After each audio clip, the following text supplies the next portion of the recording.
Hi friends, good evening. Welcome to SARAL Trader. Today we are going to again do our daily review of the indexes. The first one is Nasdaq, and if you see on Nasdaq, once our bullish signal met its target, which was the gap fill area. In fact, we went above the gap fill. There was a massive dump because of the macro reason that Trump was putting some uh, you know tariffs on Mexico, and so there was a dump overnight. There was a big dump which came up, but on the futures chart, and then as I tell most of my folks, my clients and my followers, is that futures are open 24 hours, and at the end of the day, the index futures will have the 99% of their volumes in the regular hours. So as a trader, it's very difficult to manage futures positions if you're not hedged and there is a big gap down like it has been happening for last 2 weeks, or even gap up if you're short. So better to always have hedges in place and follow only regular hours if you are a trader. If you have a very specific reason that you can't trade, you can only trade in the evening or you can only trade in the early mornings, then that's a different thing. But following one set of parameters is very important. So personally, I only look at regular hours unless until there is some news, and I always carry my position set. So if you see, again there was a dump, and exactly from the previous support, the market completely reversed. If you look at in the smaller time frames, say 15 minutes, there was one, and then it came to the support area, and then support area exactly went up very fast, and the whole day it traded in the upper range only. So there was a very sharp recovery. Now you can say that Trump said this, and then Canada said this, and it has been resolved. That's fine, but technically if you see, the markets don't know what's happening. So levels played out very well, right? So in technical analysis, especially SARAL system, we completely avoid all the noise, and we only and only focus on price. Now, coming back to what will happen next.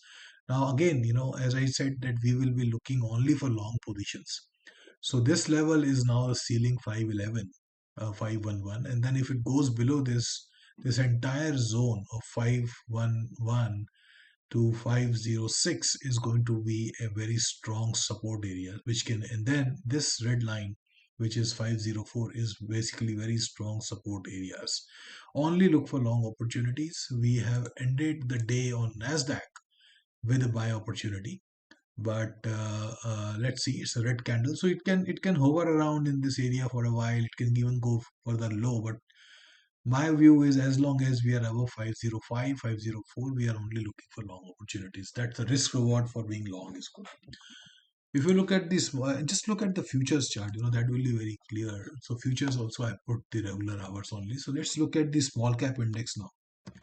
My favorite is small cap index, IWM. So IWM, just a minute, hourly charts are better. So IWM, we had this big gap which was unfilled. Then there were some minor gaps which were filled up. So this gap, when we closed on Friday, I said that most probably this gap might get filled. And this gap, there was a big dump. In fact, when the markets opened in the pre-markets yesterday at 5 o'clock, they were down 3.5%, 4%. But with this kind of falls, we were able to hold our position because I am hedged and I don't look at the extended hours at all. So even I couldn't have done anything because my hedges are majorly trading only in the regular hours. So we got this.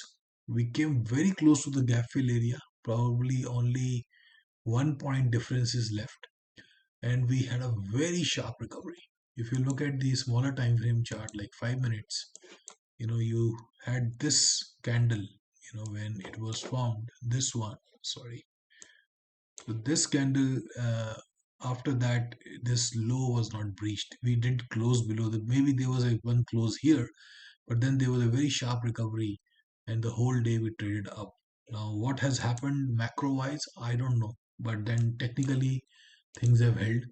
And again, similar kind of a pattern. We will remain bullish as long as we are trading above 520 and 514, within this area only we will be looking for long opportunities. Market is in bullish. Market is not neutral. Looking for long opportunities will be better until unless you have a very strong reason to short. Now let's look at Nvidia. So Nvidia again, as the entire market gap down, it also gap down. Today it has closed below this support, but almost on the support. It went down up to 112 and looked like this can go further down, but then there was a sharp recovery, and we have been able to hold 112. So let's see. It's trading below uh, the key moving average, which is 200-day moving average. And I have long position with hedges. I will add to my positions, or I will roll over my hedge if we reach 105. So currently we are in bullish territory. If you look at gold charts, so gold futures, very sharp momentum, very, very fast moving. And on the smaller time frames, also we are getting very regular swing signals on gold. So this is a completely bullish setup. Let's look at BTC, Bitcoin. So again, Bitcoin overnight it went down, but these are the regular hour futures. These are the regular hour micro futures for BTC, or futures for BTC. And on this, we had a gap down, but we have again reached to the key level. We have closed above. Oh my God, we are trading above 102K now. So that's a very solid recovery in Bitcoin. We maintain a bullish bias. Let's look at Ethereum. Sorry. So on Ethereum, the dump was massive. In fact, it was down around 30% at one point of time. And there is a huge volume in it today. And we closed at towards the high of the day. This is the futures chart. Let's look at the ETF. So ETF also, we went further up also, but then we have closed in the upper range, which is things like there is buyers are pitching in. There is also some rumor, some market news that some big Trump company or some Trump affiliates are buying into Ethereum. Whatever it is, we have taken in the counter trend trade, our levels triggered, and we have taken the trade. So Ethereum we have taken via ETF called ETH. Let's look at Tesla. So again, Tesla has closed, has reached a key demand zone. So those who were bullish could have bought it here. So I added a small position intraday, which I sold. So I got 1.5% on that. So I sold that position. Now let's look at the MicroStrategy, which is a proxy for same structure. Look at it. Just like Bitcoin, there was a very big dump, took support at this trend line, and then we actually closed the day 3% higher.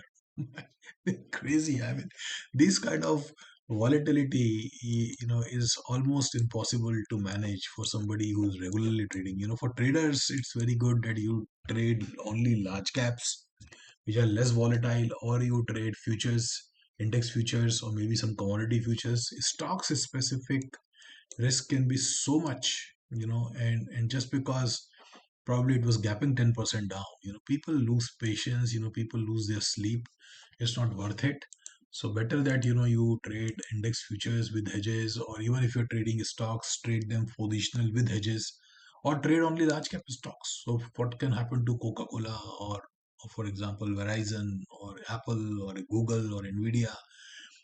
Trade them. If you're trading, manage your size, don't go over leverage, because there is no straight way to take leverage in stocks in the US. Right? So the only thing you can do is options, which are a relatively complex product in my opinion.